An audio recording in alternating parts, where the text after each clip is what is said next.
muchachos que están ahí esperando. Bueno, pues ya. Bueno, buenas tardes, compañeros, compañeras. Un gusto que nos hayan permitido al colectivo Libres, Justos y Dignos. Está mi compañera Anaí, la profesora Anaí, y el profesor Jonathan Romero, y la compañera Leonora, que somos de ese colectivo. Agradecerles al movimiento obregonense de Álvaro Obregón esta disposición a esta presentación del libro, lo cual les agradecemos. Y bueno, pues los dejamos con eso. Muchas gracias. Bueno, pues en esta ocasión la cita que nos convoca es la presentación de este libro, ¿no? Este libro lo edita el Consejo Editorial de la Cámara de Diputados que preside Gerardo Fernández Noroña. Y bueno, pues nosotros como colectivo estamos haciendo la promoción de la lectura de este libro. Y bueno, pues es un libro que además no es dentro del marxismo, pues, como tal, pero con el cual muchos nos vamos a sentir muy identificados. Bueno, nosotros, y les platico un poco por qué me siento identificada con este libro.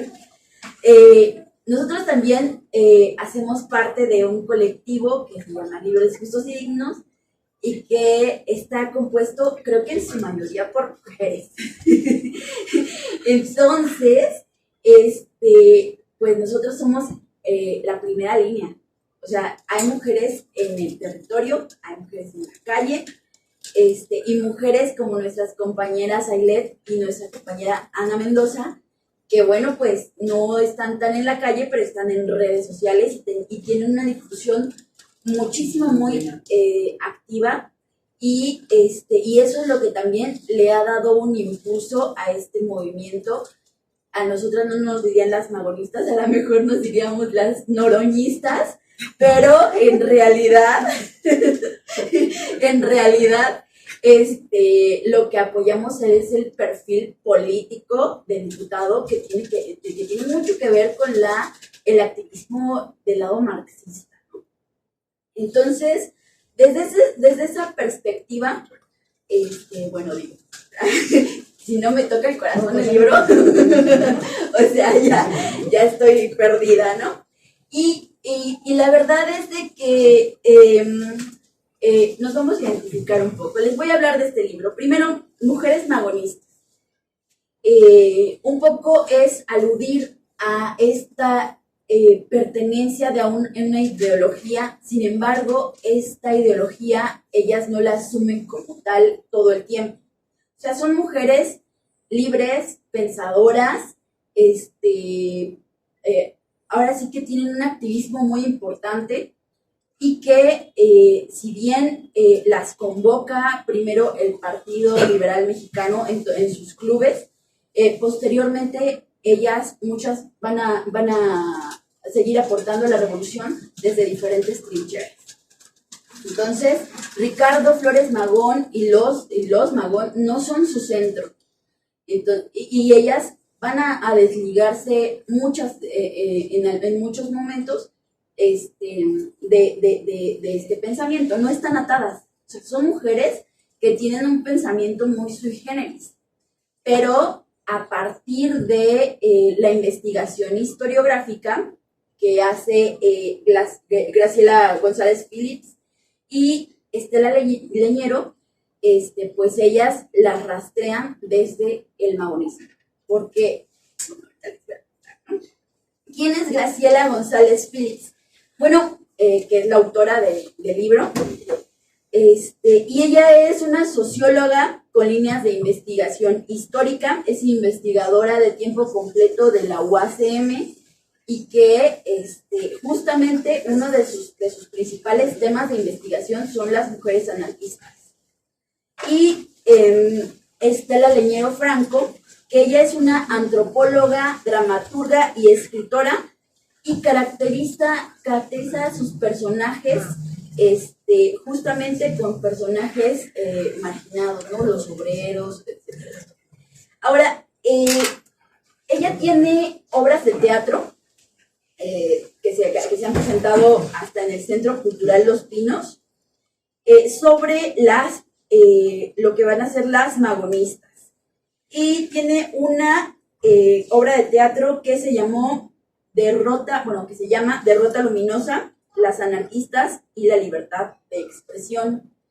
Además, ella escribe en este libro y lo escribe de manera, al final, de obra de teatro. O sea, creo que esas aportaciones desde la dramaturgia también se agradecen mucho porque también es un estímulo a la difusión, sobre todo a la difusión, a la divulgación de estos temas. La obra, Proceso sacó una nota, básicamente cuando salió sobre todo estas obras dramáticas, o sea, obras de teatro, que rescatan del olvido todas estas mujeres que tienen los movimientos sociales, ¿no? Y en este caso, el movimiento obradorista. Y nos dice, o sea, precisamente que, o sea, personas como María Brousse, Teresa Arteaga Brousse, que se casaron con los hermanos Flores Magón, María con Ricardo y Teresa con Enrique, las rescatan del olvido, pero también en esta obra abordan lo que es estar en el activismo político, en la revolución social, desde la perspectiva femenina. Y bueno, pues no solamente hay estos libros, o no es el único que se ha publicado sobre el tema, hay ya demasiados, pero justamente ellos hacen mucho mención, en este libro, de otros, ¿no? Voy a mencionar nada más 3. Aquí está también la bibliografía que ellas utilizan. Dice, el primero es Peleamos contra la injusticia, es el nombre del libro, de Samuel Kaplan. Anarquistas mexicanas, de Graciela González Phillips, que es un libro anterior a este.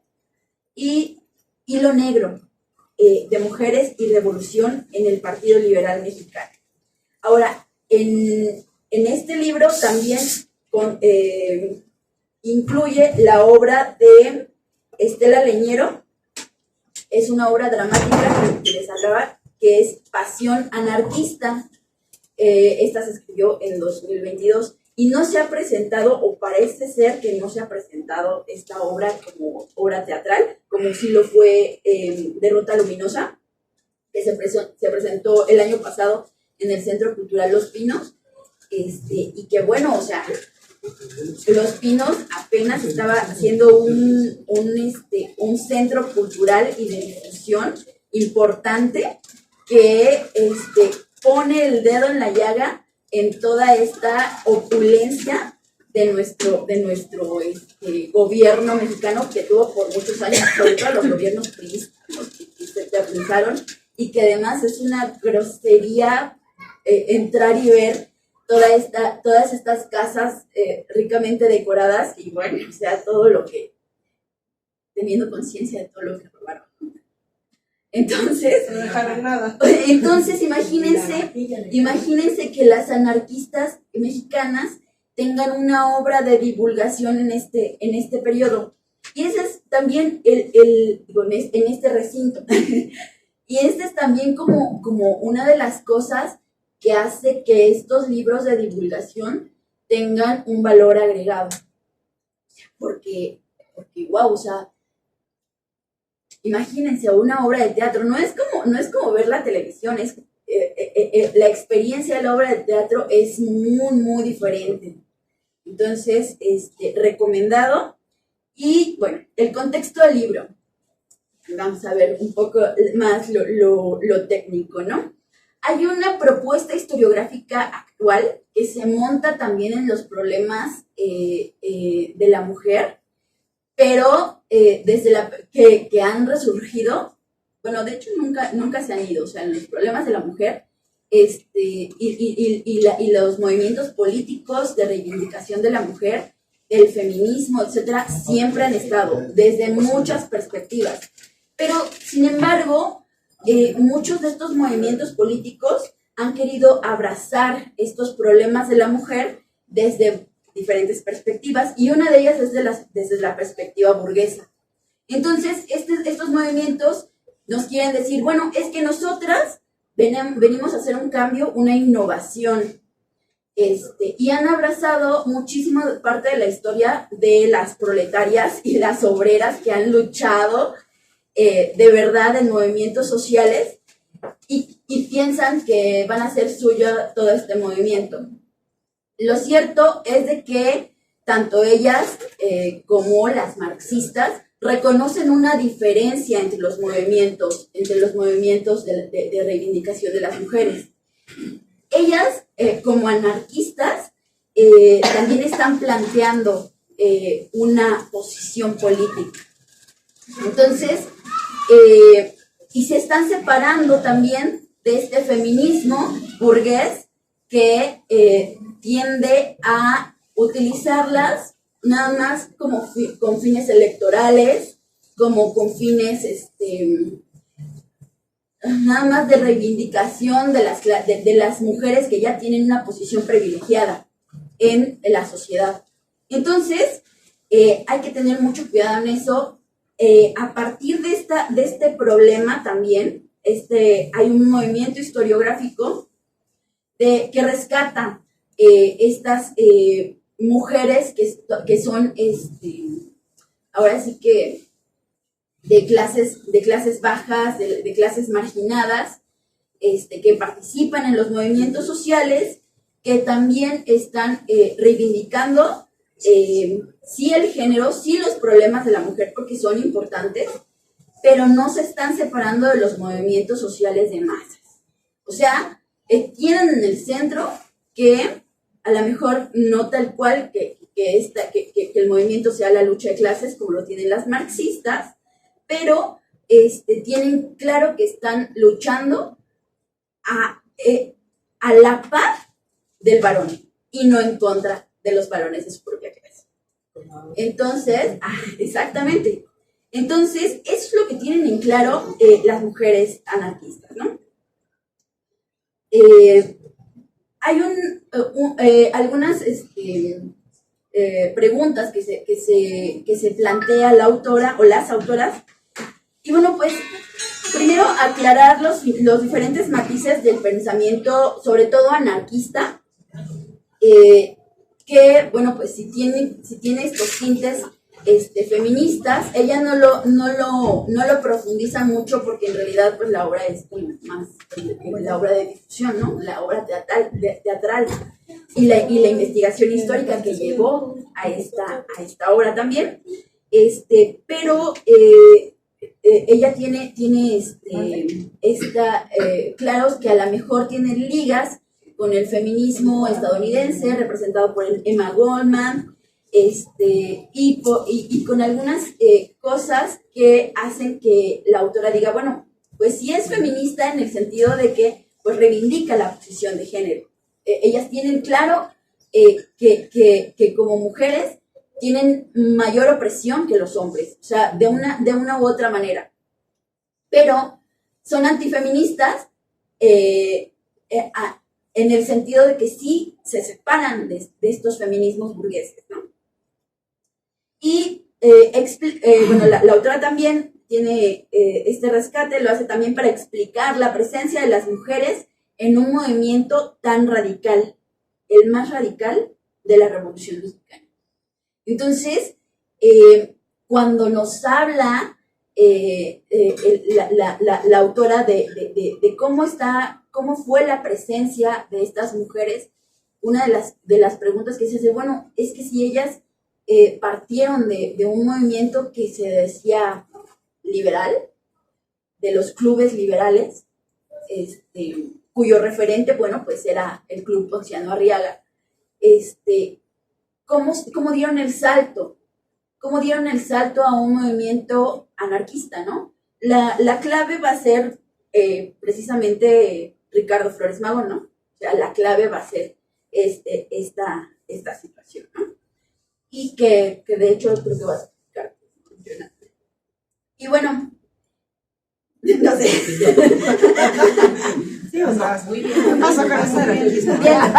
Y además, a partir de sus condiciones materiales, ¿cómo explica, o sea, sus condiciones materiales y además sus condiciones de género? ¿Cómo explicar la labor de las mujeres y sobre todo las vicisitudes que tienen para llevar a cabo su labor política? O sea, porque es más fácil quedarse en casa y solventar nada más la jornada laboral, si son obreras, y el cuidado de los niños, que es doble chamba, ¿no? No, además, o sea, además échenle el trabajo político, que ya es 3 jornadas laborales. Y yo, bueno, o sea, digo, el trabajo político a veces es más arduo y parece que rinde menos frutos. Bueno, por lo menos a los hijos se les ve crecer y uno se puede sentir reconfortado. Y el trabajo político, y sobre todo de estas anarquistas, o sea, si no les caían a palos los gobiernos mexicanos, les caían a palos los gobiernos estadounidenses. Vivían en el destierro, o sea, y luego, o sea, son unas historias que justo hay un escrito de Ricardo Flores Magón que rescata la historia de, no me acuerdo cuál es su primer nombre, su apellido es Ortega, la veo, Margarita Ortega, que además, o sea, deja al marido, le dice, bueno, pues, yo te amo mucho, también amo a mis compañeros, ahora sí que de clase, parafraseando, no lo digo así, así que te sumas a la revolución o ahí te quedas.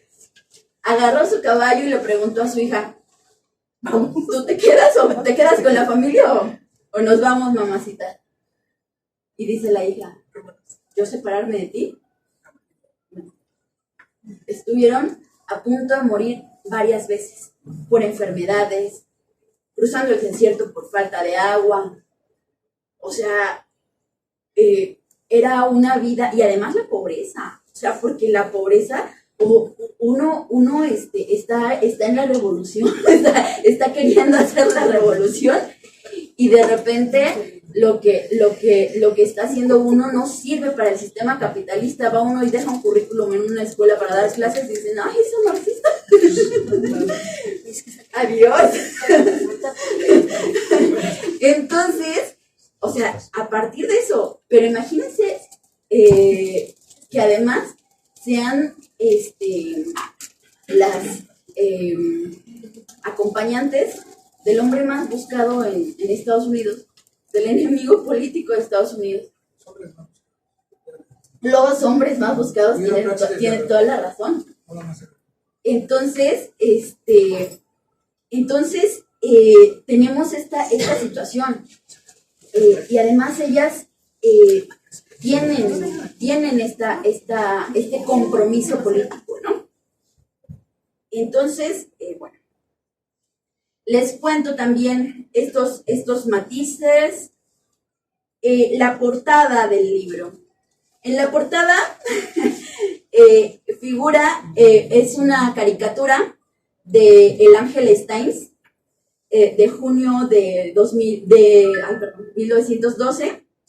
En la portada está Lucía Norman, que es hija de Enrique Flores Magón, y es sobrina de Ricardo Flores Magón, y está Mercedes Figueroa. Y están justamente, es una caricatura de la época, en donde están retratando las trifulcas que las mujeres provocaban después de su de cuando les dieron el veredicto de culpables a Enrique, a Ricardo y a Librado Rivera. Entonces, es 1912, fueron arrestadas. Esta es la caricatura que saca el Angeles Times. Ya, y bueno, pues, un poco para hablar. El libro también está organizado, tiene una introducción, bueno, más bien un prólogo. Viene también un apartado de como introducción, ¿no? De vislumbrando a las magonistas. Y viene también un poco las notas. Y bueno, también nos dice un poco de qué escriben las magonistas, a manera un poco de introducción, ¿no? Y bueno, después de eso hay una selección de textos de los simpatizantes y militantes del Partido Liberal Mexicano. Hay textos de muchas mujeres que además fueron redactoras, pero además también se empuñaban las armas, o sea, ya estaban también en terreno. Después viene una miscelánea iconográfica, de donde sacan también estas, pues las caritas, ¿no? Que se publicaban en los periódicos, sobre todo de Estados Unidos, porque pues tenían a veces estaban cubriendo estos radicales mexicanos, estaban poniendo en alerta a la población y además difamando el movimiento. Tenían esta intención, ¿no? Esta miscelánea iconográfica, y después, hasta el final, pues ya la obra de teatro, Pasión Anarquista, de Estela Leñero, que consta pues de 3 escenas y un epílogo, que fue escrita también en 2022. Bien, ahora un poco ya tenemos, ya les dije de dónde sale este movimiento del Partido Liberal Mexicano, y justamente contra qué luchan las magonistas, las anarquistas mexicanas, ¿no? Y nos dice la autora, ¿no?, que ellas luchaban, y de hecho lo saca de todos los textos que vienen incluidos también en esta selección, que son notas periodísticas que se publicaban ya sea en Regeneración o en los periódicos magonistas. Y bueno, pues en síntesis, la lucha que las convocaban era la emancipación del ser humano, y en esta emancipación se incluía a las mujeres. O sea, no están luchando por su cuenta, por la reivindicación femenina, no. Ellas están claras que la misma lucha y la lucha conjunta va a llevar a la emancipación de la mujer o de las mujeres, pero tiene que luchar por la emancipación primero del ser humano. Y bueno, pues en la retórica que también tienen de su lucha es pues luchar con la hidra de 3 cabezas, ¿no? El Estado, la Iglesia, el capital. Y bueno, pues muchas de ellas hablan de una hidra de 4 cabezas, ¿no? Y se le suma la cabeza del marido opresor. O sea, este marido opresor que además, o sea, ellas están luchando, tienen familias, pero también muchas de ellas son o expresan que son esclavas del esclavo. Entonces, o sea, esta situación, aunque no rompe con lo masculino, con el marido, o sea, sí está poniendo en la lucha estas actitudes machistas y patriarcales que tiene la sociedad en ese momento, y que perduran hasta ahora, ¿no? O sea, también. Pero además, lo que tienen es que van a innovar la manera de llevar la política, ¿no? O sea, y de que la mujer se inserta también en la política. No innovan en el sentido de que, bueno, sí cambia un poco la manera de que ellas van a hacer, a publicar revistas diferentes, porque las revistas del casi de todo el siglo XIX, destinadas para mujeres, pues los temas eran la moda, eran la costura, ahora sí que cosas que nada más te esclavizaban en tu casa.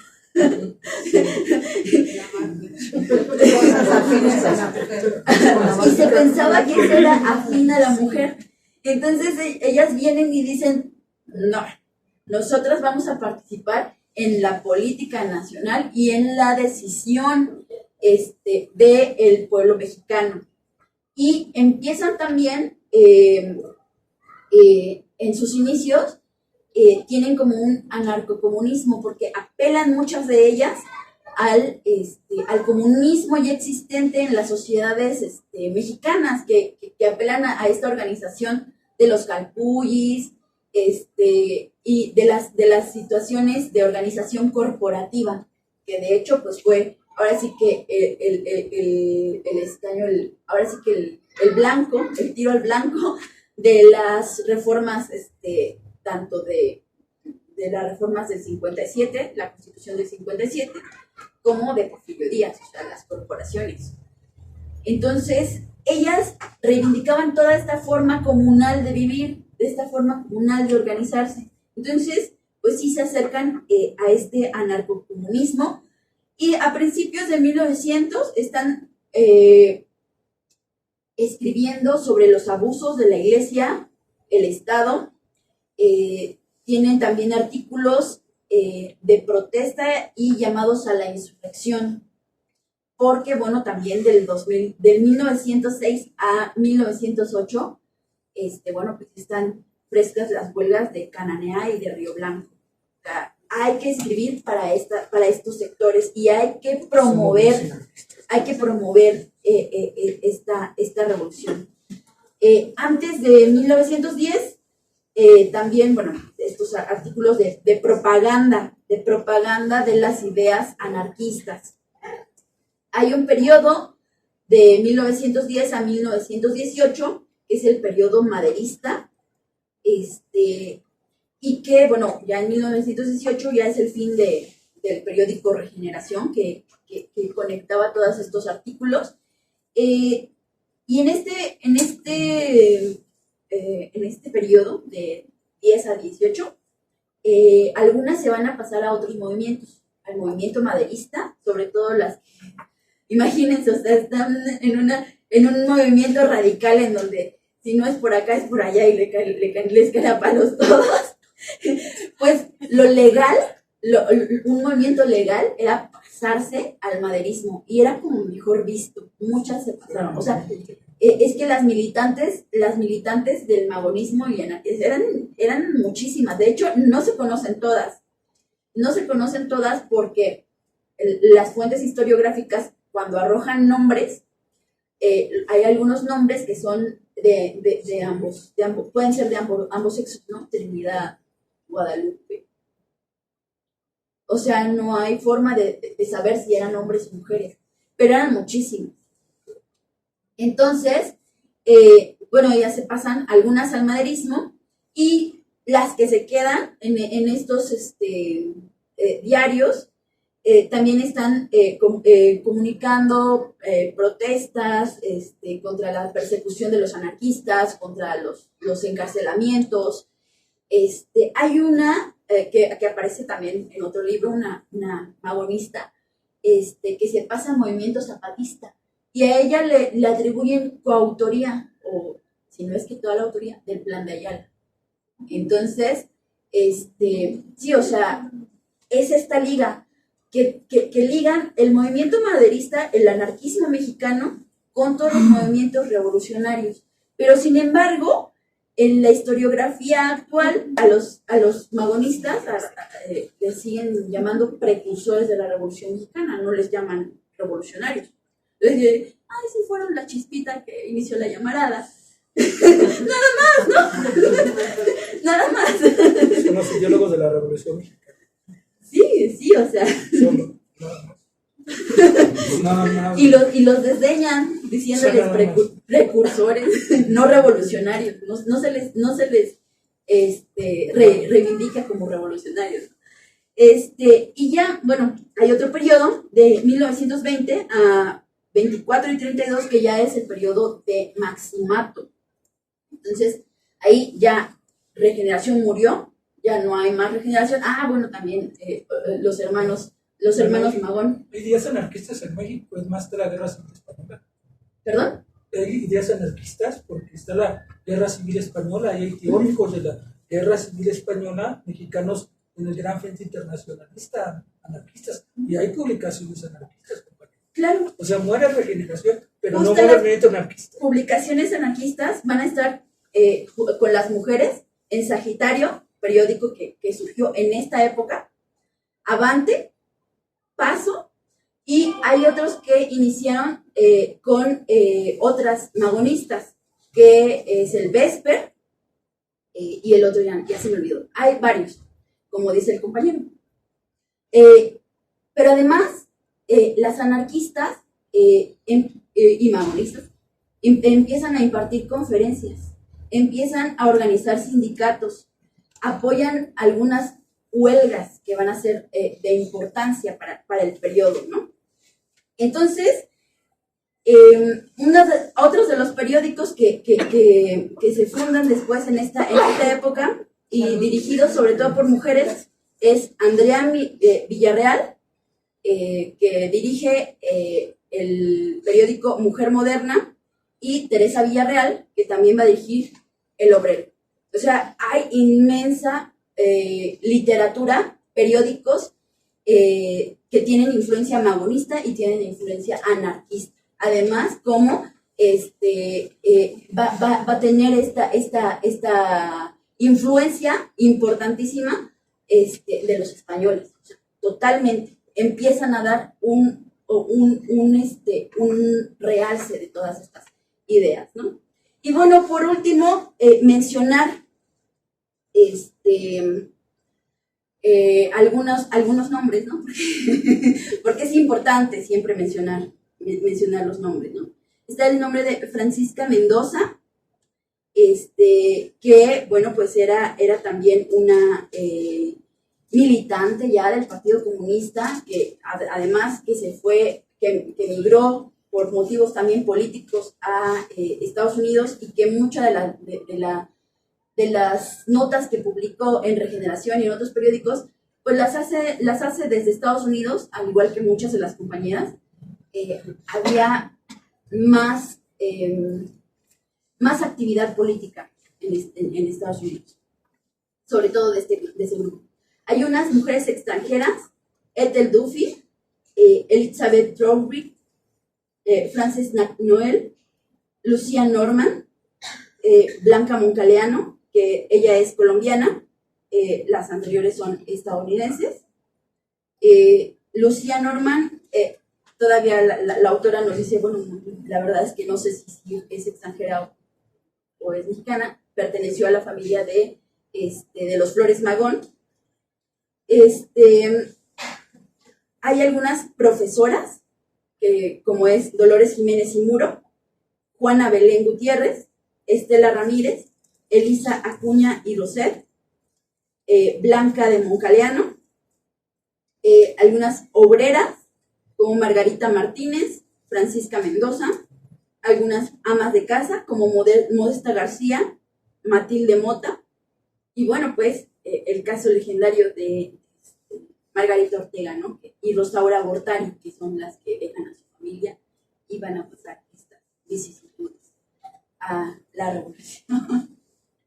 Y bueno, promover el libro, la lectura, se los van a obsequiar. Ojalá que lo disfruten, que se identifiquen como yo. Y bueno, pues es todo por mi parte.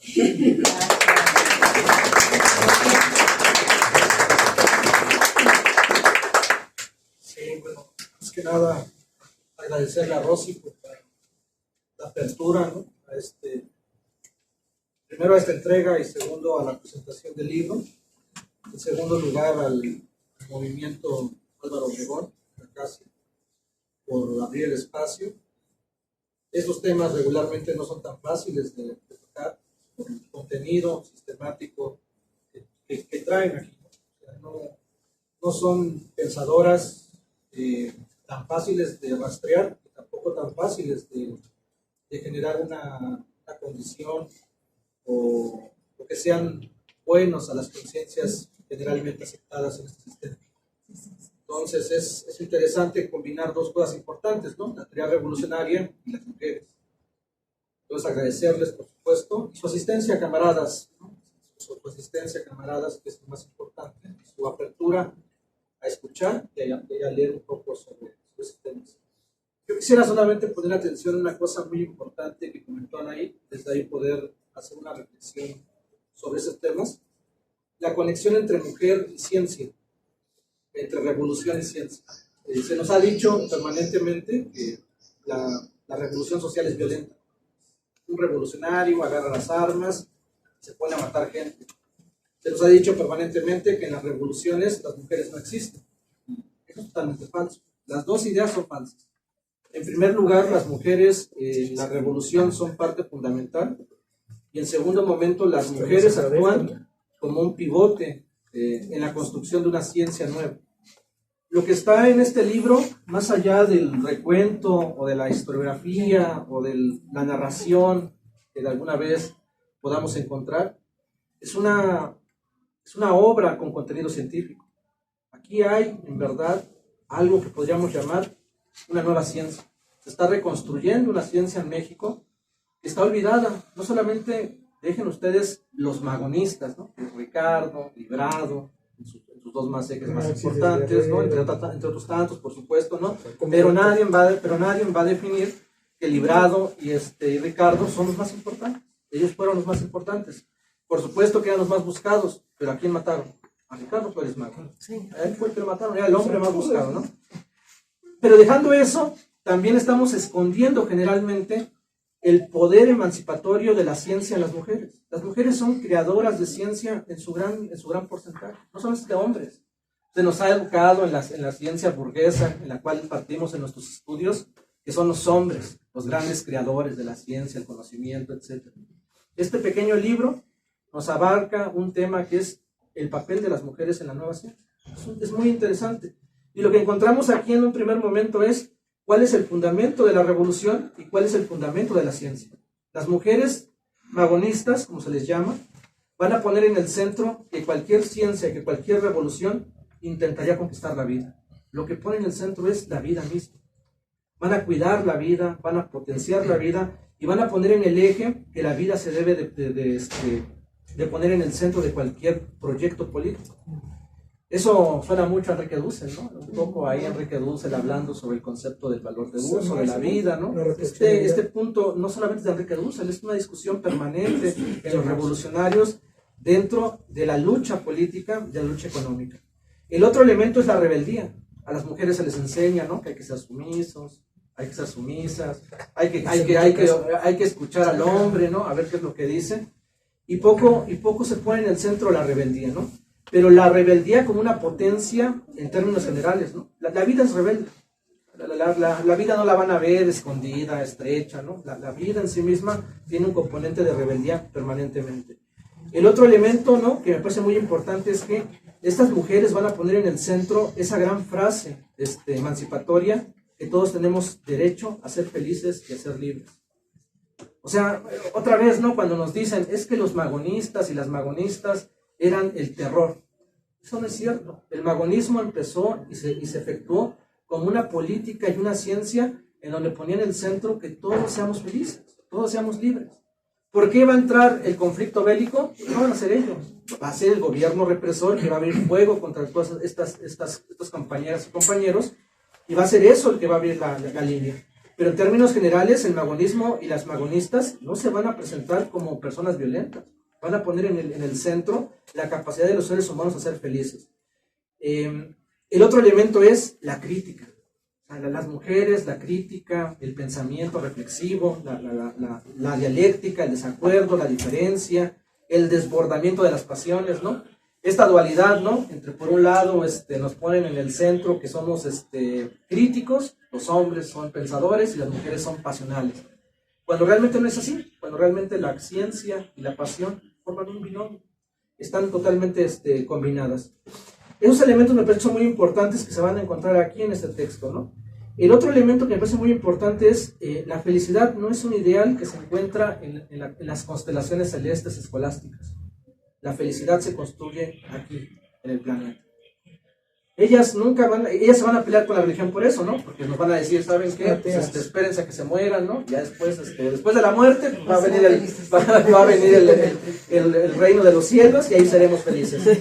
Estas compañeras no van a hacer eso. Estas compañeras se les van a anteponer a la religión y van a decir, no, el universo y el planeta Tierra es un astro y nuestra felicidad está aquí, se conquista en este momento. Si no somos felices aquí, nadie nos va a garantizar que seamos felices en otro momento. Eso me parece que es muy importante porque pone las condiciones materiales de este proceso, ¿no? El otro elemento es que la felicidad no se regala, se conquista.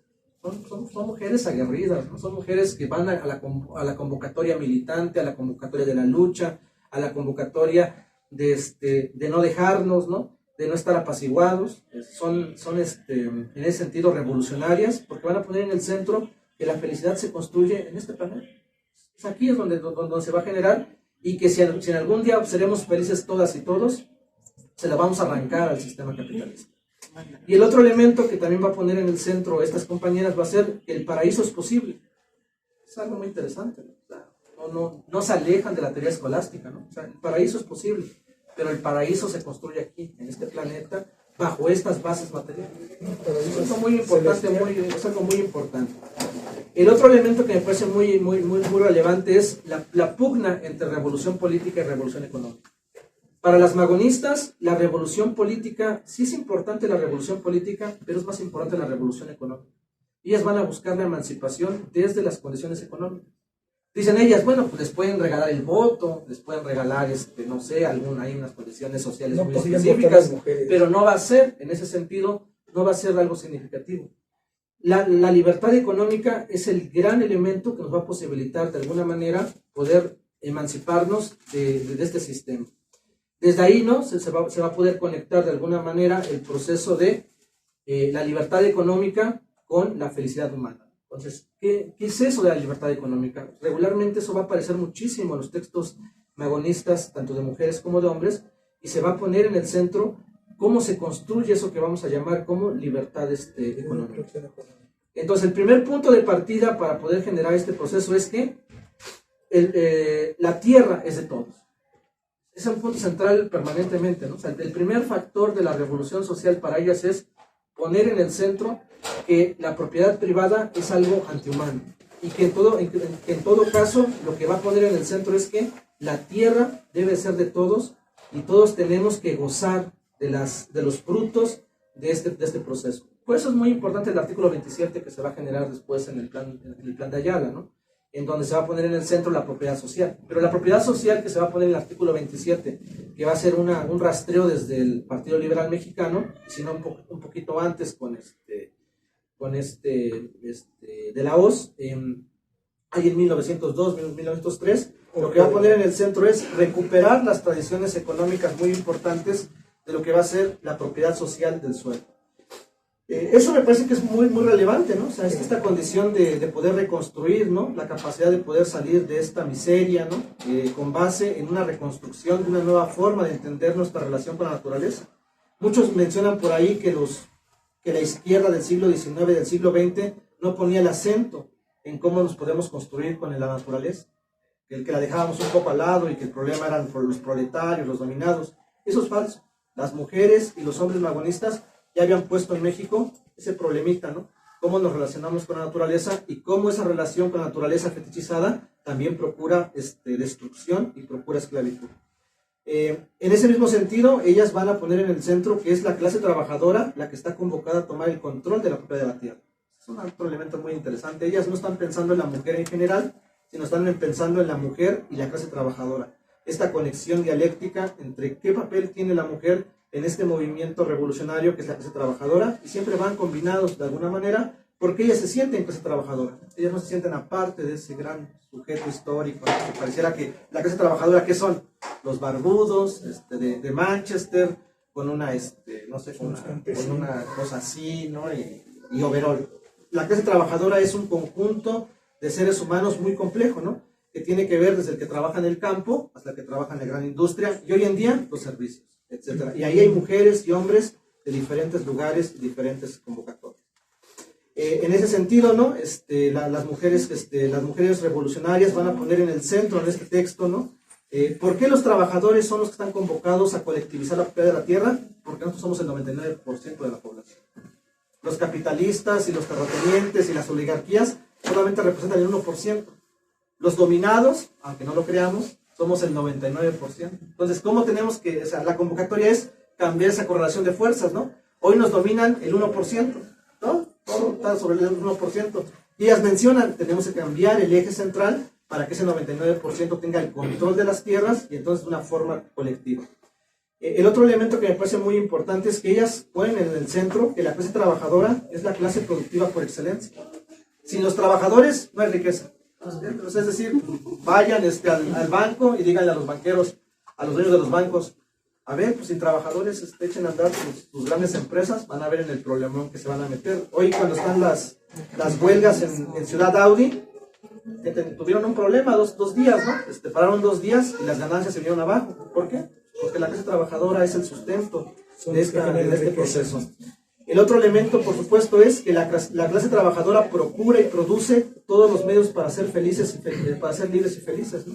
Sin nosotros, sin los trabajadores, pues no hay riqueza, en pocas palabras, ¿no? Entonces hay que volver a esos fundamentos que me parece muy importante en este texto, ¿no? Entonces, la única manera en que la clase trabajadora pueda salir avante y pueda desarrollar este proceso es que se conecte un movimiento trabajador con la propiedad social. Ese elemento me parece muy importante a nivel general. Otro elemento que también está en este texto que me parece muy importante es el comunismo. ¿Qué es el comunismo? Es como que una especie de dogma, ¿no? Comunismo, ya se imaginan ustedes, niños sin bicicletas, gente sin casas, niños sin carros, o personas, o que es un comunista, ¿no? Un comunista es alguien que come, desayuna y cena niños, ¿no? Y no, menciona de alguna manera los autores, aquí los autores y las autoras mencionan de alguna manera que el comunismo es la esencia de México. Es algo bien interesante, ustedes leen a Ricardo Flores Magón y a las compañeras, y van a poner el énfasis que el México no se construyó bajo el capitalismo. Es el comunismo el que tuvo el eje central. Gran parte de nuestra historia está basada en sociedades comunistas. Si ustedes van a las rancherías, si ustedes van a las zonas rurales, si ustedes van con formas sociales que no están basadas en la propiedad privada y que son milenarias, son comunistas. Y nos han enseñado a nosotros, ¿no?, que este infierno que se llama capitalismo es nuestra esencia. Eso es falso. Lo que nos demuestran estas compañeras es tejer una historia contradictoria, poner en el centro una historia a contrapelo, como diría Walter Benjamin, lo que decía Anaí, ¿no? O sea, una nueva forma de entender la historia. El comunismo no es antihumano. El comunismo es la esencia del ser humano y eso es lo que pone en el centro este pequeño texto, ¿no? ¿Por qué? Porque en las sociedades antiguas la tierra y el agua es de todos y todas. No había propiedad privada. Aunque ustedes no lo crean, ¿no? O sea, esta idea de que la propiedad privada formaba parte de nuestra vida, jamás. Por eso cuando nosotros leemos, por ejemplo, la historia de los mayas, por eso cuando leemos la historia de los mexicas como si fuera contada con los ojos del capitalismo, ¿qué es lo que nos dicen? Ah, no, lo construyeron los extraterrestres, ¿no? Porque somos tan tontos y torpes que no podemos construir esas cosas. Pues esas grandes estructuras técnicas y científicas fueron construidas por nosotros, por nuestros antepasados, bajo formas no capitalistas, bajo formas sociales, ¿no? Muy importante, ¿no? El otro ejemplo, por ejemplo, es China. Toda la historia de China, es decir, hasta 1970, China estaba construida bajo órdenes comunales, socialistas. Socialista. Un régimen feudal también. El feudalismo no existió en China, no existió en China el feudalismo. No existió el fenómeno, no existió. Había esta dinastía la Qin y todas eran emperadores. Esa es una lectura vista desde Occidente. Es lo que dice el maestro, ¿no? El maestro Enrique Dussel, el eurocentrismo, ¿no? O sea, leer la historia de China, ¿no?, con los ojos de Europa, ¿no? Es la realidad. Pero bueno, entonces, China no se construyó bajo sociedad de la propiedad privada, ¿no? No se construyó bajo esa forma. Entonces, el comunismo y el socialismo forman parte de nuestro ADN. Eso me parece que es algo muy importante, ¿no? O sea, la propiedad privada es antihumana. Nos convoca a una antihumanidad, ¿no? Por eso es que cuando estamos en propiedad privada, lo principal es la guerra, la violencia, la extracción la explotación tan miserable, porque realmente nuestro propio eje es el socialismo, el comunismo. Aunque no se crea eso, pero eso es lo que está aquí. Eso es lo que van a encontrar en este texto, ¿no? Ese punto central es importante. Y entonces, para cerrar en este comentario, a lo que comentó muy bien Anaí, yo diría 3 conclusiones muy importantes. Primero, el capitalismo es una forma necrofílica, es una forma de devastación permanente. Si el capitalismo sigue bajo estos umbrales, ya ellos lo mencionaban, nos va a llevar a una guerra de todos contra todos. La propiedad privada para estos personajes es una forma de asesinato colectivo que va colocándose paso a paso. Y en último momento, entonces, la propiedad social emerge otra vez como una posibilidad de salvación para el propio país. Eso es lo que se encuentra acá. Esto es lo que se va a encontrar. O sea, más allá de que puedan pensar que eran unas guerreras que agarraron el fusil, que también es muy importante, se van a poner a reflexionar sobre estos temas. O sea, su mirada no es una mirada eurocéntrica. Su mirada es una mirada crítica, revolucionaria, desde las condiciones históricas de su contexto, que es el país de México. Es una convocatoria a poder leer a contrapelo la historia, ¿no? No es cualquier libro, ¿no? Cuando nos dicen, van a leer el magonismo, todos creen que son, no sé, recetas, son cuestiones publicitarias. Lo que está escondido aquí es una serie de estudios sistemáticos sobre la sociedad en su conjunto. Se tiene que leer de esa manera. Desde mi muy particular punto de vista, el pensamiento magonista es vigente en el siglo XXI, más que vigente. Es muy vigente. Porque nos hace una convocatoria permanente a reflexionar críticamente desde una dialéctica materialista, que también lo eran, una dialéctica más materialista, sobre el concepto del conflicto propiedad privada y propiedad social. Es un conflicto permanente, ¿no? La misma Revolución Mexicana, y cierro con eso, la misma Revolución Mexicana nos convocaría a eso, nos convocaría el artículo 27, que es el eje central. ¿Qué es lo que define el artículo 27 en la Revolución Mexicana? La propiedad social. Eso es lo que va a defender. Es la gran proeza que le va a cambiar al 57, pues la gran diferencia. Bueno, pues es esto lo que está aquí escondido, ¿no? Que además, siendo sinceros y siendo también un poco coherentes con nuestro pensamiento, ¿quién va a defender en el constituyente a los magonistas? El marxismo. J. Mujica, ¿no? Quien va a defender el artículo 27 y ese carácter social de la propiedad va a ser el general Francisco J. Mujica, que, dicho sea de paso, Andrés Manuel lo mencionó y lo volvió a mencionar el año pasado en el contexto de la Coordinación Nacional de la Defensa de la Cuarta Transformación, ¿no? Ese gran contexto de quién era el heredero, ¿no? Ávila Camacho o el general Francisco J. Mujica, ¿no? Entonces, ese sería el contexto en el cual yo podría comentar algunas tesis, ¿no? Por supuesto, puede haber críticas, eso se saben los comentarios para ustedes, no tengo ningún problema. Si creen que estamos equivocados, se podría escuchar otros planteamientos. Nosotros solamente venimos a plantear lo que está aquí en este libro, ¿no? Esto es lo que venimos a plantear, es lo que van a encontrar, y más allá del debate, que también es importante, pues que lo conozcan, ¿no? Y que desde ahí se pueda abrir una posición emancipatoria, o se pueda abrir una posición de diálogo permanente con nuestra conciencia y sacar lo mejor que se pueda. No estamos diciendo que se conviertan en comunistas, lo estamos invitando a que lean el texto y que tengan el proceso.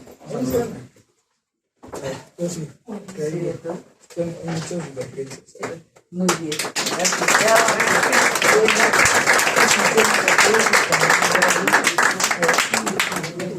Compañeros, pues muchas gracias. Vamos a pasar a preguntas del compañero. Yo creo que... Y comentarios. Creo ¿sí? que... Perdón, nos damos un tiempo, ¿qué les parece? De 3 minutos. Okay. ¿Sí? Bueno, por favor. Gracias. El tema del magonismo es un tema complejo y a la vez sencillo. Porque hay 3 bases económicas y sociales del magonismo en México. Uno es con Zapata, otra es en Yucatán y otra es en el norte del país, en Baja California. Ellos plantean la autonomía y la producción de los recursos y la propiedad social con expropiación a los hacendados. Ellos sí, aparte son los actores intelectuales de la clase obrera de dos huelgas fundamentales, la de Río Blanco y la otra, ¿no? Porque ellos sí tenían un trabajo profesional que los comunistas. Ellos estaban en la Casa del Obrero Mundial. Esa es la realidad. Cuando se define la Revolución Mexicana, hay un rompimiento de la clase trabajadora, que unas se definen con Carranza y otros se definen con un proyecto diferente, que había tres grupos, tres ejércitos: el ejército del noroeste, la división del norte y la de Zapata, ¿no? Que luchaban contra este estado oligarca, esclavizador, omnipotente, que practicaba las tiendas de arranque. Es más, por eso Magón, cuando está en Oaxaca, vive la realidad de la explotación de su pueblo. Por eso dice, la vía electoral es un fraude absoluto, porque siempre se legitima a un hombre durante más de 30 años. Y obvio que las mujeres estaban insertadas en el proceso de producción. Claro que sí. Había obreras. Claro que sí. Eran doblemente explotadas. Claro que sí, porque algo que aprendí en una clase hace mucho tiempo de marxismo: hay fuerzas vivas, reproductoras de vidas, y fuerzas aniquiladoras, ¿no? Que es esto de las armas. Entonces, claro, como la tierra también es una fuerza viva, produce productos, ¿no? También las mujeres producen productos. La reproducción humana es una mercancía. Y es algo muy grotesco, ¿no? Porque en este proceso de producción humana, ¿no?, pues se producen esclavos para el sistema. Entonces, creo que lo importante del magonismo y de las mujeres magonistas, que son muchas, ¿no? Por ejemplo, a mí me gusta mucho el ejemplo de las mujeres que se reivindican en el caso de Yucatán, ¿no? Esto de que empiezan a expropiar, a no querer pagar a los hoteles, ahora sí que la renta, que en el caso de las prostitutas, es un proceso de emancipación. Pero algo muy padre del magonismo es que todos los teóricos eran prácticos, ¿no? Por ejemplo, Zapata estaría atrás de un idioma, ¿no? Y todos ellos hablaban la lengua indígena. Magón igual, y en el caso de Yucatán también. Entonces, sí es un proceso de interpretar la sociedad mexicana en su pluralismo divergente. Pero sí, a mí me queda claro. Hay un momento en que Ricardo Flores Magón lea a Carlos Marx y lea a los anarquistas en este contexto. No había un rompimiento todavía tan claro como desde la Primera Internacional. Entonces, sí hay que dejarlo claro, pues. Yo le digo abiertamente, porque a veces es muy claro, la lucha de clases siempre va a ser violenta, igual que para los anarquistas. Gracias. Sí. Compañero Loa, primero Lulú y luego el compañero Alejandro. Adelante, Lulú. Sí, bueno, yo sí tengo una duda sobre la cuestión de del anarquismo, ¿no? Porque pareciera ser que, por ejemplo, Dussel sí plantea en una situación de que el anarquismo no es posible, ¿no? Porque es como si estuviera en contra de todas las instituciones. Entonces, porque, por ejemplo, yo, hasta donde yo entendí lo que ahorita nos platicaron y lo que yo he visto, las mujeres, independientemente de todo, pues sí, hay una institucionalidad, ¿no? En la cuestión de la familia, en la cuestión de cómo ir construyendo, no se salen afuera de los... Si lo giras tampoco. Hay algo que me llama mucho la atención, que lo menciona la compañera, que es precisamente el hecho de que las mujeres, ¿no?, desde rechazan el feminismo burgués, ¿no? Que yo creo que esa es una parte muy importante que ahorita inclusive se está confundiendo. Hay un liberalismo feminista, ¿no?, que no necesariamente está en contra de la opresión, ¿no? Que allí sí, y creo que ellas lo tenían muy claro, pero, por ejemplo, allí, ¿qué tiene que ver esa parte con la cuestión anarquista? Esa sería mi pregunta. Gracias. Adelante, compañero. Gracias. Gracias, compañeros. Me gustaría hacer un par de apuntes. uno que rescato de Andrés Manuel porque es bastante interesante, ¿no? Habla del neoliberalismo como un neoporfiriato, ¿no? Y ese planteamiento que es más de orden teórico no creo que sea errado, todo lo contrario, es muy acertado. ¿A qué me refiero? Si nosotros entendemos que el neoliberalismo es un modelo económico y político en el cual el Estado se reduce a su mínima expresión y es la iniciativa privada la que en un momento dado construye la infraestructura o que tiene todos estos rubros del Estado, pensemos en lo que fue el porfiriato, ¿no? El porfiriato justo fue con capitales extranjeros de orden francés, alemán, inglés, para que se construyeran todos esos kilómetros de vías férreas que se le echan porras, ¿no? La persona que no le iba a cabalidad nuestra historia de México, ¿no? Y que de repente pareciera que Don Porfirio fue un tipazo, ¿no? Cuando en realidad lo que hizo fue eso, ¿no? Dar del país en bandeja de plata los intereses extranjeros que posteriormente Margaret Thatcher y todos esos otros brothers se les ocurrió que ahora ellos lo iban a inventar y iban a llevar neoliberalismo, ¿no? Cuando hasta en eso ahí sí, Porfirio Díaz pues sí fue el pionero, ¿no? Entonces en ese contexto es cuando va a surgir justo todo este proceso revolucionario, ¿no? No fue ahí tampoco en un escenario de comunismo ni en un elemento feudal y todo ese rollo, ¿no? Y ahí quisiera hacer una anotación de orden más teórico. Si bien sería un error epistemológico pensar desde una visión eurocéntrica la noción de cómo eran los procesos que se vivían en México, en general en Asia, como te comentaba el compañero, ¿no?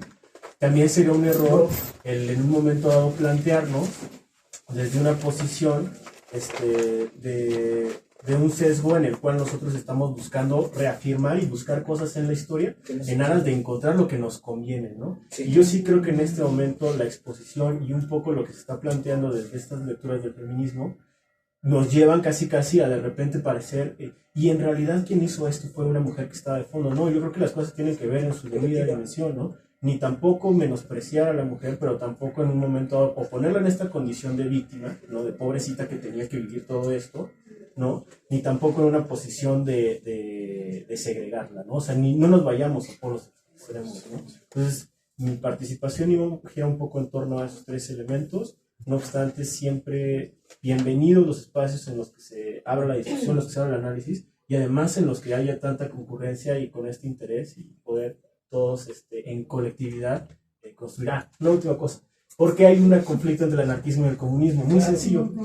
El anarquismo constituye desde la lógica del individuo, porque el individuo se autogobierna y desde esa noción del individuo va a ser, ¿no? Y el comunismo no. El comunismo se entiende no en la lógica de que existe un individuo, sino de que existimos todos. Y es el gran conflicto que tenemos los comunistas con la banda anarquista, que al final de cuentas el anarquismo y una versión capitalista, yo siento que están más de la mano de los capitalistas y este rollo en la lógica del individualismo, y por eso es que de repente entramos en estas contradicciones. Adelante, compañero. Bueno, primero agradecer que estén presentando estas cosas en habrá que leer el libro. Yo, a partir de las participaciones, bueno, habría que leerlo y habría que leer otros más. Yo vengo del movimiento feminista. Entonces, yo creo que sería un error pensar que en las sociedades prehispánicas, si bien no había un feudalismo, sabemos que sí había el sojuzgamiento de pueblos, ¿no? Y de mujeres. Entonces, yo sí pediría no romantizar el pasado. Bien, estoy de acuerdo contigo. Yo creo que habría que releer la historia a partir de las nuevas necesidades de estas nuevas sociedades que somos y que nos estamos construyendo. Por otro lado, yo creo que esta parte del comunismo de repente sí me hace un poco de ruido del anarquismo. En realidad los anarquistas decían que el Estado no era necesario, efectivamente que te autorregules, pero no pienso que fuera desde el individualismo. Es desde un rollo de la autorregulación de las propias sociedades, ¿no? Y el comunismo sí es del Estado y ya vimos los resultados, o sea, estados también dictatoriales, que no. Entonces, bueno, yo creo que más bien sería bastante interesante releer la historia, releer todos estos conceptos que tenemos que trabajarlos a la luz del presente, pero sobre todo del futuro a largo plazo y a corto plazo, ¿no? Entonces, bueno, pues agradezco eso. Yo creo que la discusión está abierta. teníamos la oportunidad como de estar en esta discusión de reconstruir nuestra sociedad, ¿no? Desde estos espacios para que se conviertan en políticas públicas y bueno, pues yo creo que agarrarnos a la tarea. Gracias. ¿Alguna otra participación, compañeros, compañeras?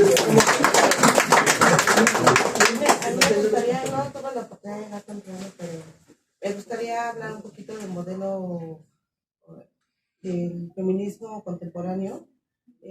La lucha histórica en este país del feminismo ha sido de izquierda.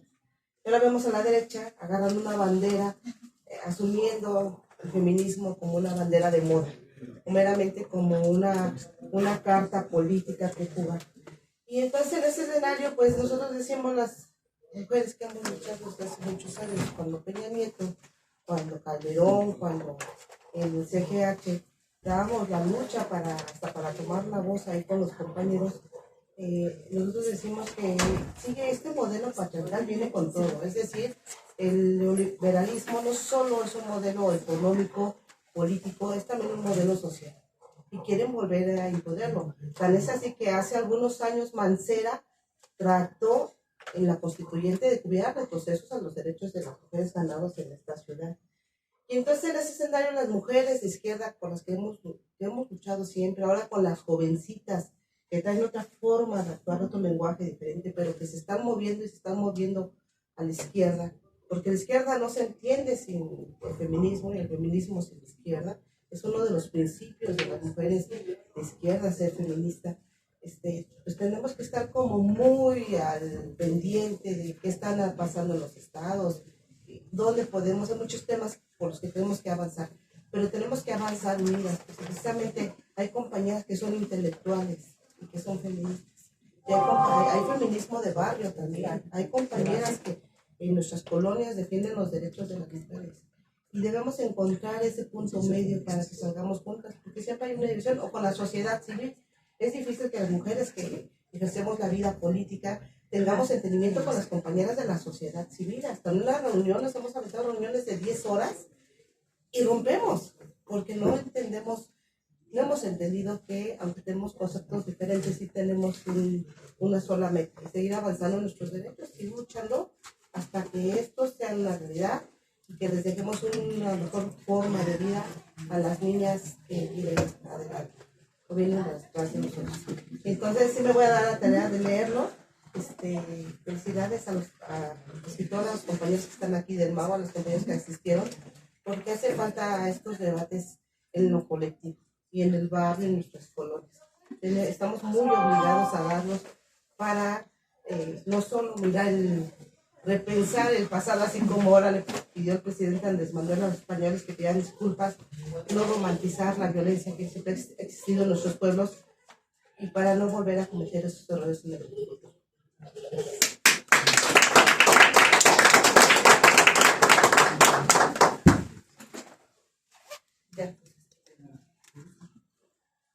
Sí, aunque parezca muy dogmático lo que voy a decir, espero que al final se entienda que no es nada dogmático con el cierre. El primer elemento sería cómo un comunista como yo, declarado abiertamente, viene a hablar de Ricardo Flores Magón y de las mujeres magonistas. Y lo venimos haciendo porque el compañero Ricardo Flores Magón pone en énfasis la construcción de una sociedad nueva que se llama comunismo. Pues ahí hay una relación muy importante que nos convoca permanentemente. En segundo lugar, lo más importante también es reconocer que los compañeros Ricardo Flores Magón y toda esta serie de pensadoras y pensadores abrieron camino sobre esta línea. Es cierto que los marxistas entramos después, por condiciones históricas muy concretas. Fuimos los segunderos, ¿no? Pero afirmar que el marxismo solamente se puede ubicar en la famosa casa del obrero mundial también es bastante limitado. Es bastante limitado. El comunismo aparece de manera general, muy sistemático en la raíz de la clase obrera y se fue. Es mucho más. que esa institución. Entonces hay un pequeño, me parece que hay que reconocer ese punto de que no se puede faltar, si no se quiere que se le falte el respeto al anarquismo, tampoco se le puede faltar el respeto a los comunistas, reduciéndoles a un solo lugar. O sea, sobre eso no me voy a poner a exponer aquí sobre los movimientos comunistas que se desarrollaron en la propia Revolución Mexicana después de 1911. Hay muchísimo, muchísimo. Entonces creo que ahí hay un elemento muy importante de rastreo. Si los comunistas y los anarquistas, al final de cuentas, seremos compañeros de lucha, habría que tejer ese respeto y esa comunicación permanente sobre nuestra historia general. Por eso yo no vine aquí a ofender a Ricardo Flores Magón, cuando yo abiertamente tendría mis propias conclusiones de diferencias que tengo con él. Como todo camarada, necesito yo presentarles mis respetos a las compañeras y a los compañeros que formaron este gran movimiento, porque somos hijos de este proceso, la izquierda. Segundo elemento, quisiera poner el acento, primero, poner en el contexto que no queremos poner en el centro que las mujeres, o sea, como quererlas victimizar. Lo que queremos poner en el centro es que las mujeres en la literatura, en la ciencia social y natural han sido invisibilizadas. Eso es un hecho. Y lo que ponemos en el centro es que este texto abre la posibilidad de visibilizar el trabajo de ellas y que las compañeras y compañeros puedan tener en su acceso a este proceso. Por ejemplo, hace 15 días con la compañera Rosy presentamos a otra gran camarada, Rosa Luxemburgo. O sea, Rosa Luxemburgo en el debate de Lenin eran dos titanes. Rosa Luxemburgo le ponía todo, o sea, es decir, ella cuando debatía desmadraba a todo el mundo, ¿no? Lenin cuando debatía desmadraba a todo el mundo. Cuando se encontraban Lenin y Rosa Luxemburgo eran debates para los comunistas hermosos, porque se daban con todo, ¿no? Bueno, Rosa Luxemburgo no se medía, ¿no?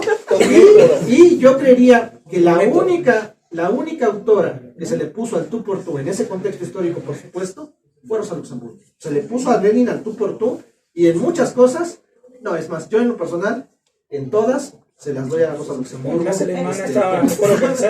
Entonces, bueno, pues ese es el proceso. Bueno, es más, el contexto sobre el comunismo. Siendo una mujer muy joven. Claro. Por eso era vanguardia, Rosa Luxemburgo. La ley que el partido. Entonces, otro ejemplo de este proceso. En el comunismo, les voy a dar un ejemplo del comunismo, cómo las mujeres han sido históricamente invisibilizadas hasta por los propios compañeros comunistas. Elvia Carrillo Puertos, la gran luchadora social, ¿no? La gran luchadora social invisibilizada por los propios compañeros. En el contexto de la Revolución Rusa, Alejandra Kollontai. Es decir, si nos ponemos a hacer una revisión historiográfica a contrapelo, las mujeres aparecen en el corazón de la discusión. No estoy diciendo que las, o sea, tampoco quiero que se diga que las quiero victimizar, ¿no? Pero sí hay que hacer el esfuerzo en esos textos de poder ponerlas en el centro. Hay que leerlas, ¿no? Porque no se leen, porque la historia es puros cabrones, ¿no? Vean sus libros de historia en las escuelas, puro hombre. ¿Y las mujeres dónde están? Seguramente estaban lavando las casas, ¿no? Es lo que nos quieren dar a entender, y no es cierto. Las mujeres permanentemente estuvieron haciendo ciencia. Clara Zetkin, bueno, es decir, y cierro este punto con eso. ¿Quién es el gran huelguista del siglo XX, además de Ricardo Flores Magón? Valentín Campa. El gran Valentín Campa y Hernán Laborde. Los grandes huelguistas por excelencia. Pero pocos hablan de su compañera de vida, en algún momento de su vida, doña Uranga, la compañera Uranga. La compañera Uranga era mucho más revolucionaria, Consuelo Uranga era mucho más revolucionaria que el propio Valentín Campa. Mucho más revolucionaria. Es más, se divorció de él porque para Consuelo Uranga, Valentín Campa le faltaban le faltaba valor para ser revolucionario. No tiene método, ¿no? Bueno. Lo que quiero aquí es expresar, tampoco no sé cómo, lo que quiero expresar es que ¿quién habla en la historia de Consuelo Uranga? Ese es el punto central, no si son invisibles, no si son martirizadas o no, es que son compañeras que estuvieron en la lucha social, que dieron todo por el movimiento, que se la fletaron igual que Valentín Campa, y no están dentro de la historiografía oficial. A pesar de que Valentín Campa, Hernán Laborde y Vallejo fueron grandes camaradas y que también están invisibilizados. Pero imagínense, ¿no? O sea, siendo invisibilizados estos hombres que son comunistas, ahora las mujeres comunistas ni aparecen. Bueno, ya no quiero hablar ni siquiera de la compañera Frida Kahlo, porque aquí nos vamos a otro lugar y se van a enojar otra vez, ¿no? En segundo lugar, el compañero ahí los quiere, pero bueno, está bien. El otro elemento, ¿no? Claramente, ¿no? Cuando yo afirmo que en México y en Asia no hubo feudalismo, no estoy escondiendo que no hubo dominación. Son dos cosas diferentes. Lo que quiero poner en el centro es que el concepto de poner feudalismo en Asia y en México parte de un error metodológico que el propio marxismo mecanicista nos obligó. Esa historia lineal en la cual nos llevaron el marxismo soviético. Y entonces yo lo que digo es que hay que leer la historia de forma dialéctica. No es lo mismo el feudalismo que el despotismo asiático, que las congregaciones despóticas en lo que fue Mesoamérica, ¿no? Que tienen condiciones muy diferentes. Entonces, a eso me estoy refiriendo. En el otro elemento que me parece también muy importante poner en el centro, ¿no? ¿Y qué es lo más interesante, no? La convocatoria es que aquí está escondida la plataforma de la huelga política de Marx. La acción directa. ¿Queremos cambiar el mundo? Acción directa. Bueno, aquí está escondida el tema muy importante que tenemos que reflexionar. Yo simplemente finalizaría este comentario a propósito de esto, para que no se note que es una imposición. Primero, seguimos creyendo que los principales hacedores de la historia no son los eruditos, es el pueblo, efectivamente. Entonces, este texto tiene que ser acercado al pueblo. Eso es lo que queremos entender, ¿no? Que este sea el pueblo. Y la convocatoria es la militancia permanente. Es decir, ¿qué es lo que nos interesaría más que nada con esto? Presentar el texto, dárselos a ustedes y que ustedes hagan, de alguna manera, sus propias reflexiones, que lo puedan compartir con sus compañeros y compañeras de lucha, que estén ahí y que puedan hacer un círculo de estudio, que puedan reflexionarlo juntos, que ustedes saquen sus propias conclusiones. Este es mi punto de vista. Soy marxista luxemburguista y ya ahí hay un sesgo. Ya hay un sesgo de mi parte, ¿no? No quiero que se lleven la precisión de que yo tengo la verdad. Simplemente estoy presentando el libro con lo que yo tengo, mis herramientas, para que ustedes puedan adquirirlo gratuitamente y lo puedan leer, y no solamente que lo lean, sino que lo puedan compartir con sus compañeros y compañeros de base. Yo quisiera preguntar algo. Soy una ama de casa modesta, estudiando aquí, atendiendo yo un llamado, un mensaje que vi, y me interesa el libro, pero también tengo muchas dudas, quiero salir de mi ignorancia, y he oído mucho la televisión, mucho radio, el problema de los libros, que mucha gente dijo que comunista, que no sé qué, que tiren los que quemen, los que no sé qué tanto. Yo, mi familia, no supimos ni qué hacer, ni qué decir, y finalmente dije, bueno, ya se los dieron, pues ocúpense, realmente no sabemos qué. Entonces yo por eso vengo a que me digan, hace mucha gente que sabe de esto, realmente qué es el comunismo en los libros de texto. Sacarme de dudas. Bueno, es que yo creo que lo que hablamos. Porque yo tengo familia, por ejemplo, nietos, sobrinos, nueras y así, y entonces yo realmente, esa es mi duda. Muy bien, gracias compañera. Adelante, Anaí. Bien, yo quería un poco sobre la pregunta del feminismo burgués. Y pues sí, justamente ahorita que hablaban de Rosa Luxemburgo, creo que es una autora que para mí más representa esto, ¿no? O en su libro de Reforma y Revolución, que es el libro que presentaron los compañeros hace 2 semanas, y es el oportunismo. el oportunismo, o sea, está en todos lados, en todos los movimientos políticos y agarra las luchas sociales, las reivindicaciones sociales, se apalanca de ellas para dar otro contenido. Nosotros, de hecho, es importante ponerlo sobre la mesa porque nosotros estamos en un contexto en que nos dicen desde el partido, bueno, es tiempo de mujeres. Claro, claro. Y es necesario que se reivindique a las mujeres. Pero ¿qué sucede? Cuando únicamente se reflexiona desde el punto de vista de que alguien que ya tiene privilegios llegue a un lugar de privilegio. Y las demás mujeres, ¿a poco nada más esas nada más importan? y de la extrema derecha y nos dicen, bueno, es que también nosotros vamos a pelear con una mujer y nos mandan a otra. Si alguien la representa esa, no. O sea, y nos ponen en una encrucijada, ¿no? O sea, una tiene un proyecto político que reivindica a las clases sociales y quieran que no, pues algunos o todos, me parece que la vamos a apoyar. Pero nuestra reflexión debe de ser crítica. No nos podemos quedar entre, bueno, ya es la candidata, es mujer y por eso la vamos a apoyar. No, tenemos que exigirle una representación verdadera de las clases sociales, de nuestra clase social y de nuestros problemas como mujeres. Es que no es posible que cuando hay problemas que afectan en lo doméstico y que afectan doblemente a la mujer, como la escasez de agua, platicábamos hace ratito, la escasez de agua afecta doblemente a la mujer, se da en la urbe mexicana, en la ciudad más importante y más poblada de México. Y mientras tenemos leyes que permiten el saqueo de agua, decían los compañeros, o sea, hay bancos que tienen concesiones de agua hoy por hoy.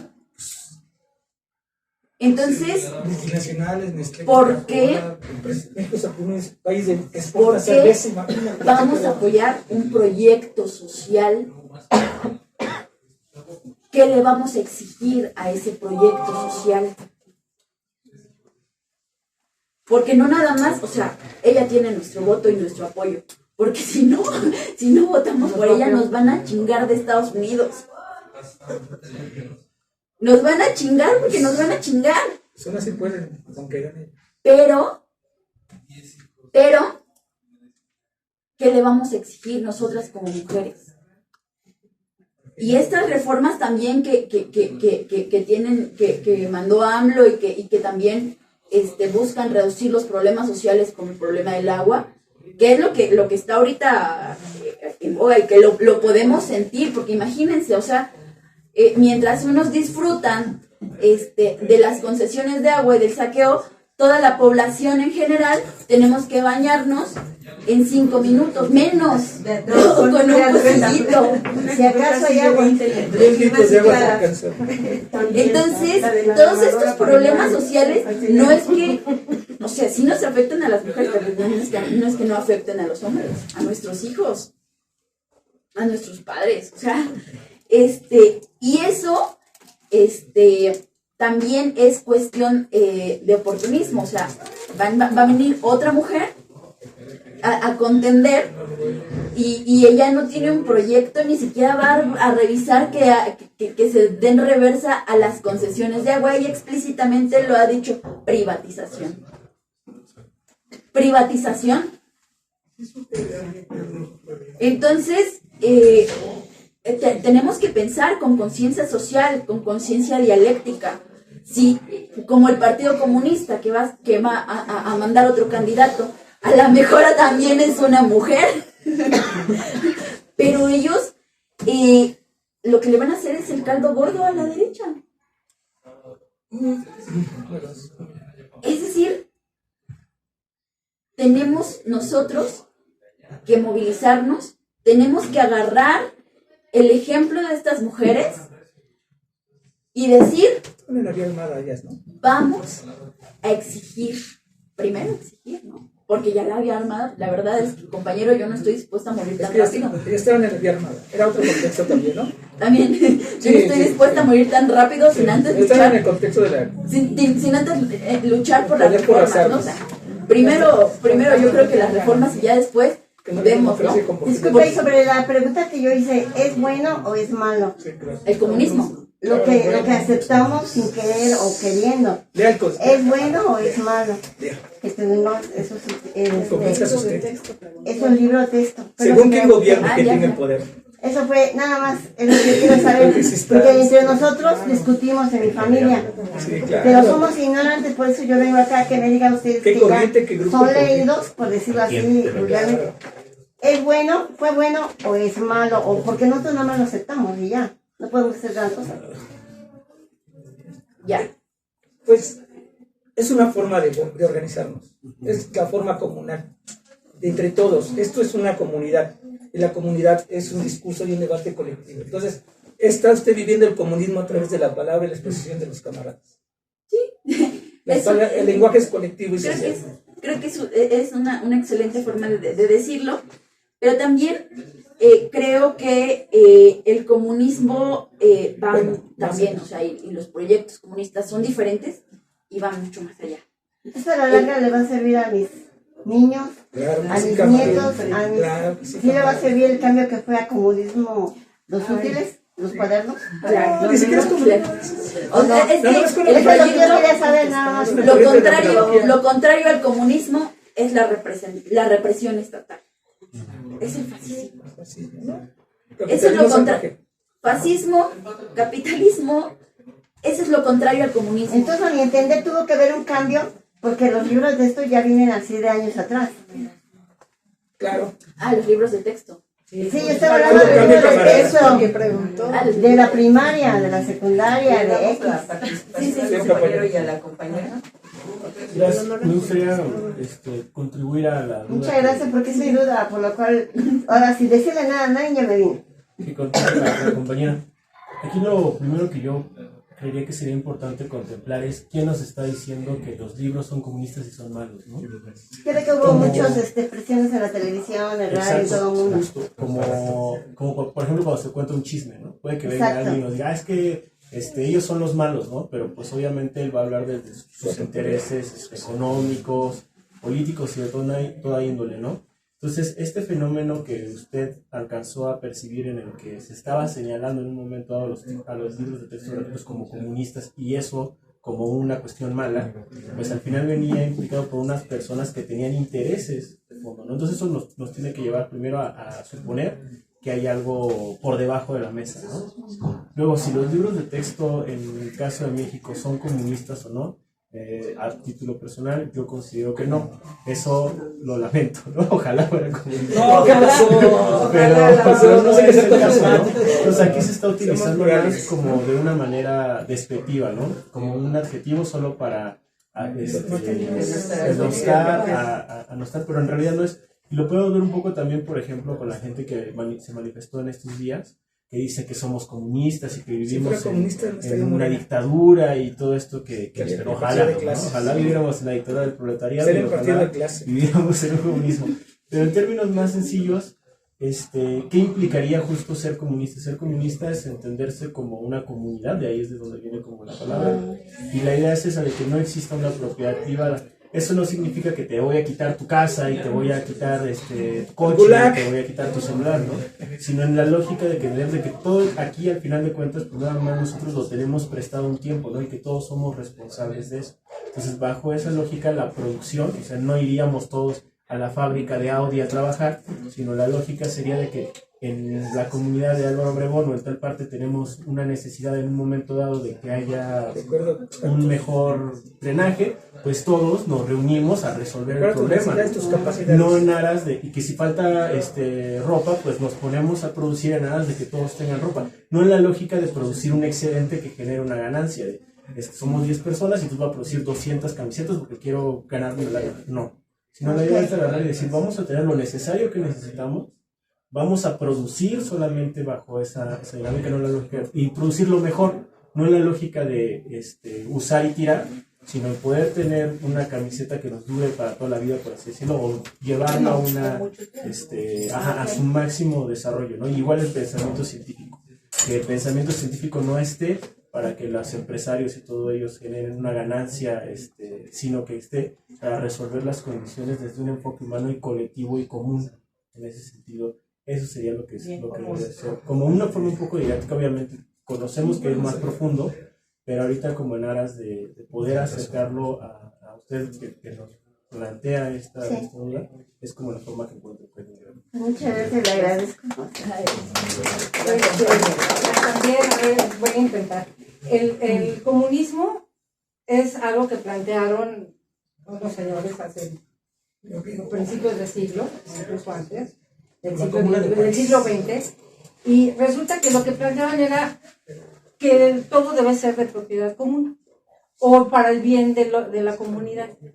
Bueno, entonces habría que luchar para que la mayoría estuviera bien, para que todo estuviera bien, y entonces la propiedad tendría que ser como de todos y no nomás de una sola persona o de un solo grupo. Bueno, resulta que con el tiempo algunos países intentaron llevar a cabo el sistema comunista y a algunos les falló, a algunos les funcionó, a otros les falló y terminó siendo para un estado, o sea, llevaron gobiernos que resultaron muy totalitarios con tal de que todo fuera común y no había tanta libertad personal. Bueno, entonces ahí es como una variante.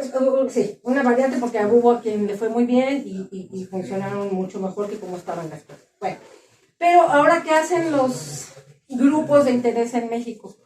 Que quieren privatizar la educación, que quieren llevarse la ganancia de hacer libros de textos, hacerlo un negocio en vez de que sea para que los niños aprendan. Entonces, lo que quieren ellos es como decir, híjole, los comunistas son malos porque miren en qué resultó un estado totalitario en la dictadura. Entonces, a eso nos quieren llevar. Entonces, no puede ser la educación así. Entonces, resulta que ahora, aunque los libros de texto no son comunistas, ellos quieren como decir que sí son comunistas y que son los malos y que representan algo muy malo porque va a terminar con la libertad personal y entonces no convendría que se haga comunitaria y para el bien común la educación. Entonces ahora están acusando de que los libros de texto y a López Obrador y a la 4T diciendo que hacen libros comunistas, cuando empezar los libros ni son comunistas, o sea, simplemente son libros y materiales educativos que abren a la conciencia social. Esos son. Entonces, pero hay quien hace negocio y no le conviene que la gente aprenda eso. Ok, es que yo lo comenté porque se hablaba de que tiene muy poco contenido educativo. Es que el contenido no, el señor Andrade, el sillón, pero alza la mano, porque sí, ya está muy grotesco. Te voy a decir algo, no soy enojado. No, pues no, yo eso vengo. Decíamos que hay algo que se llama quinto, cuarto y hasta el estado profundo, ¿no? Si usted hace una reminiscencia de quién es Salinas Pliego, pues él es el dueño del banco más explotador que explota y saquea la riqueza del pueblo, ¿no? ¿Quién es su hija?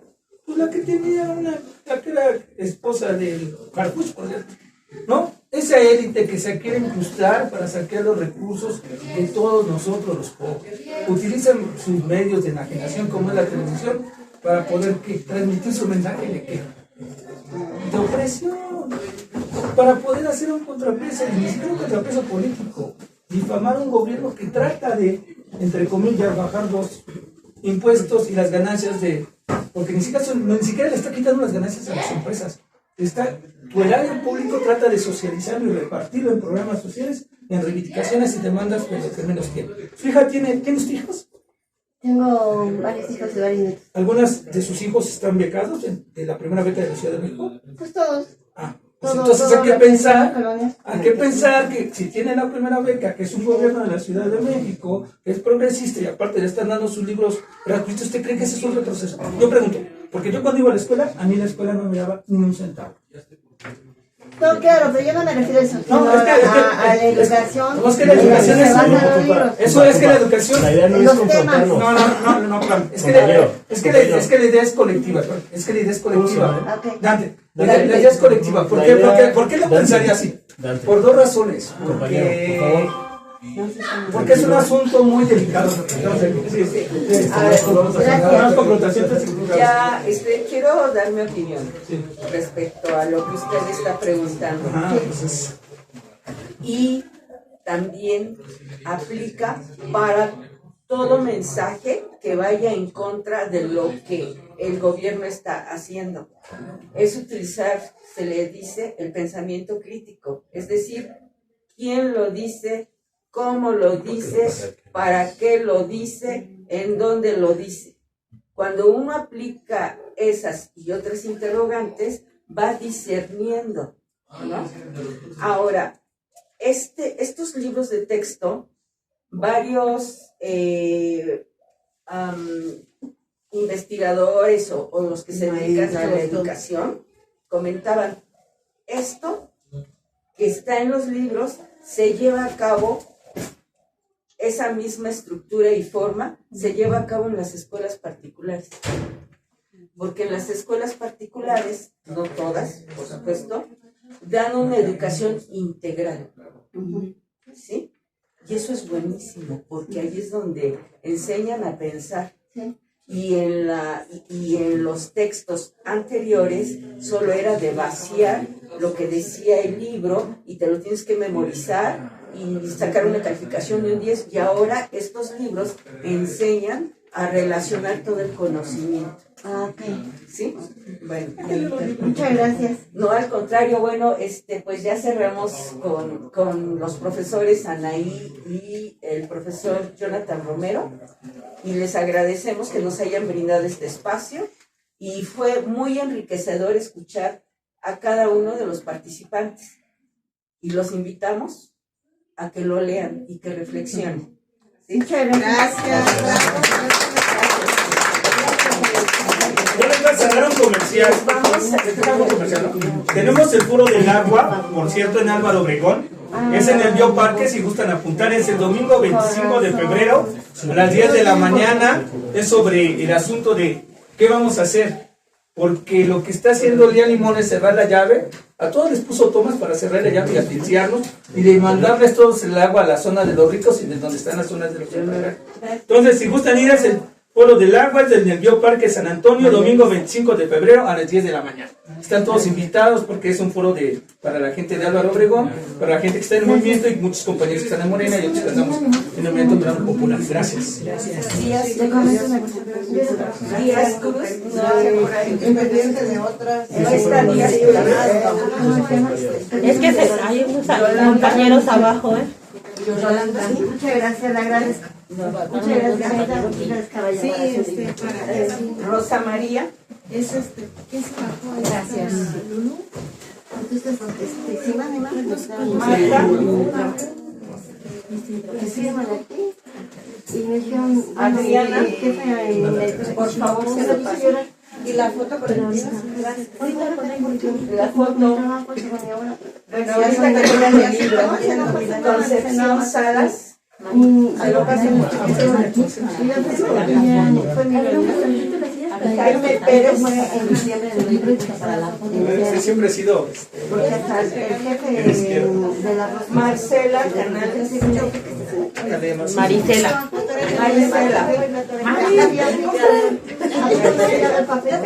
No, papel de qué. Y finalmente Claudia. Claudia Esmeralda. que por orden de Sí, sí, míos. somos mucha gente.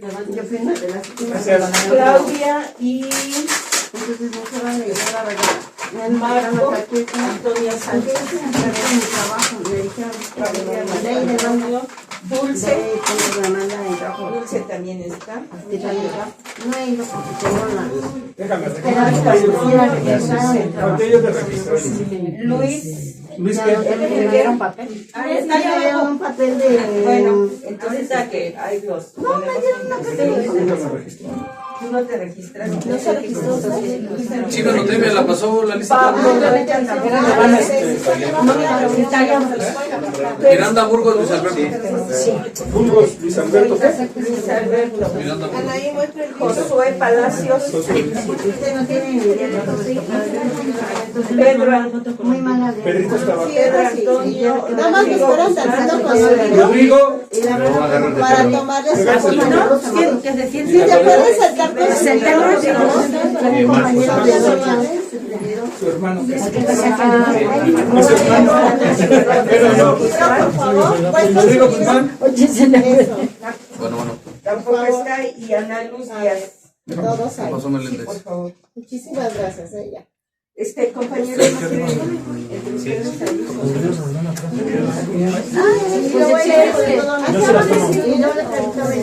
A ver, van a tomarse una foto Con los compañeros expositores, por favor. Sí, yo sí estoy. Pues te espero aquí.